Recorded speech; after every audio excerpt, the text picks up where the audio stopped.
Hello friends, मैं इंद्रजीत कुमार प्रसाद इंदिरा क्रांति YouTube channel में आपका हार्दिक स्वागत करता हूं। आज हम लोग चर्चा करने वाले हैं भारत सरकार के द्वारा प्रस्तुत केंद्रीय बजट 2022-23। तो चलिए वीडियो को शुरू करते हैं। वित्त मंत्री निर्मला सीतारमण ने संसद में 1 फरवरी 2022 को केंद्रीय बजट 2022-23 वर्ष का पेश की। बजट और संवैधानिक प्रावधानों से जुड़े कुछ महत्वपूर्ण तथ्य। केंद्र सरकार प्रतिवर्ष अपने कार्यकाल का वार्षिक लेखा जोखा संसद में पेश करती है। इस लेखा जोखा में जहां एक तरफ वह अपनी वार्षिक आमदनी बताती है, वहीं दूसरी तरफ वह अपने एक साल के खर्च का पूरा उल्लेख करती है। संविधान के अनुच्छेद 112 के अनुसार एक वर्ष के केंद्रीय बजट को वार्षिक वित्तीय विवरण एनुअल फाइनेंशियल स्टेटमेंट कहा जाता है। यह एक वित्तीय वर्ष में सरकार की अनुमानित प्राप्तियों और व्यय का विवरण है, जो चालू वर्ष के 1 अप्रैल को शुरू होता है और अगले वर्ष को 31 मार्च को समाप्त होता है। वित्त मंत्रालय में आर्थिक मामलों के विभाग का बजट प्रभाग बजट तैयार करने के लिए जिम्मेदार नोडल निकाय है। भारत स्वतंत्रता के पहले स्वतंत्र भारत का पहला बजट 1947 में पेश किया गया था। वित्त वर्ष 2021-22 में देश की आर्थिक विकास दर 9.27% रहने का अनुमान है और अर्थव्यवस्था को पटरी पर लाने के लिए सरकार के प्रयासों का नतीजा देखने को मिल रहा है। देश में 25,000 किलोमीटर का हाईवे विकसित होगा। 7 फोकस क्षेत्र पीएम गति शक्ति, समावेशी विकास, उत्पादकता वृद्धि, सूर्योदय के अवसर,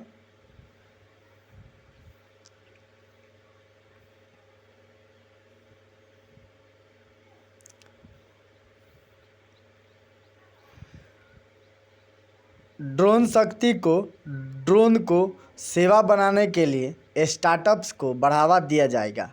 सभी राज्यों के चुनिंदा आईटीआई में कोर्स शुरू किए जाएंगे। प्राकृतिक शून्य बजट और जैविक खेती, आधुनिक कृषि की ज़रूरतों को पूरा करने के लिए राज्यों को कृषि विश्वविद्यालयों के पाठ्यक्रम को संशोधित करने के लिए प्रोत्साहित किया जाएगा। पीएम ई विद्या के एक वर्ग एक टीवी चैनल के कार्यक्रम को 12 से बढ़ाकर 200 टीवी चैनलों तक किया जाएगा। इससे सभी राज्य कक्षा 1 से 12 तक क्षेत्रीय भाषाओं में पूरक शिक्षा प्रदान कर सकेंगे। सीतारमण ने बजट 2022 में एक राष्ट्रीय टेली हेल्थ कार्यक्रम की घोषणा की। केन बेतवा नदी जोड़ो परियोजना की 44,605 करोड़ रुपए की घोषणा पूंजीगत वस्तुओं के कारोबारियों के लिए फ़ायदेमंद होगी। सरकार लगातार डिजिटल बैंकिंग को बढ़ावा दे रही है। आगे बढ़ते हुए 75 जिलों में 75 डिजिटल बैंकिंग इकाइयां स्थापित की जाएंगी। नॉर्थ ईस्ट के लिए पीएम मोदी की विकास पहल को नॉर्थ ईस्टर्न काउंसिल द्वारा लागू किया जाएगा। यह युवाओं और महिलाओं के लिए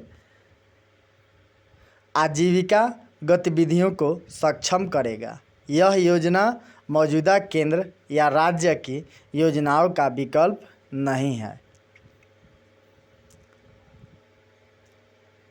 नागरिकों के लिए इसे आसान बनाने के लिए 2022-23 में ई पासपोर्ट जारी करना शुरू किया जाएगा। ईज ऑफ बिजनेस 2.0 लॉन्च होगा। 2022-23 में पीएम आवास योजना के चिन्हित लाभार्थियों के लिए 80 लाख घरों का निर्माण पूरा किया जाएगा। ग्रामीण और शहरी क्षेत्रों में 60,000 घरों को पीएम आवास योजना के लाभार्थियों के रूप में चिन्हित किया जाएगा। 3.8 करोड़ घरों में नल का पानी उपलब्ध कराने के लिए 60,000 करोड़ रुपए आवंटित किए गए हैं। किफ़ायती आवास योजना के लिए 2022-23 में 80 लाख घरों की पहचान की जाएगी। रक्षा के लिए पूंजी खरीद बजट का 68% आत्मनिर्भरता को बढ़ावा देने और आयात पर निर्भरता को कम करने के लिए घरेलू उद्योग के लिए निर्धारित किया जाएगा। यह पिछले वित्त वर्ष के 58% से अधिक है। रक्षा अनुसंधान एवं विकास बजट का 25% रक्षा अनुसंधान एवं विकास उद्योग, स्टार्टअप और शिक्षा के लिए खोला जाएगा। 2022-23 में केंद्र सरकार का प्रभावी पूंजीगत व्यय 10.68 लाख करोड़ रुपए होने का अनुमान है, जो सकल घरेलू उत्पाद का लगभग 4.1% है। 2022-23 से आरबीआई द्वारा डिजिटल रुपया, ब्लॉकचेन और अन्य तकनीकों का उपयोग करके जारी किया जाएगा। इससे अर्थव्यवस्था को बढ़ावा मिलेगा। डिजिटल अर्थव्यवस्था को बढ़ावा देने के लिए केंद्रीय बैंक की डिजिटल मुद्रा का परिचय और सार्वजनिक डिजिटल मुद्रा रखने के लिए सरकार की एक ठोस योजना निर्धारित करता है। डिजिटल संपत्ति क्रिप्टो करेंसी के हस्तांतरण से होने वाली आय पर 30% कर, साथ ही लेन देन पर 1% कर लगाया जाएगा।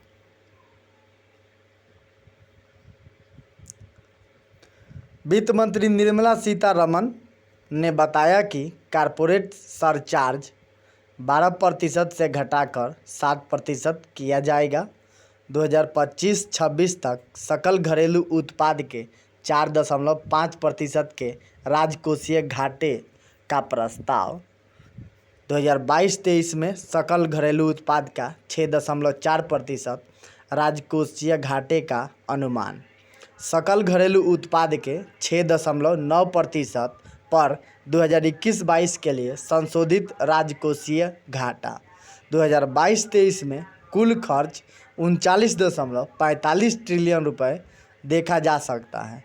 वित्त वर्ष 2013 में राज्यों को सकल घरेलू उत्पाद में 4% राजकोषीय घाटे की अनुमति दी जाएगी। राज्यों को आवंटित सामान्य उधारी के अतिरिक्त 50 वर्षीय ब्याज मुक्त ऋण। 2022-23 में 1 ट्रिलियन रुपए पूंजी निवेश परिव्यय के लिए राज्यों को वित्तीय सहायता की योजना। वित्त वर्ष 2023 के लिए राजकोषीय घाटा लक्ष्य 6.4% निर्धारित है।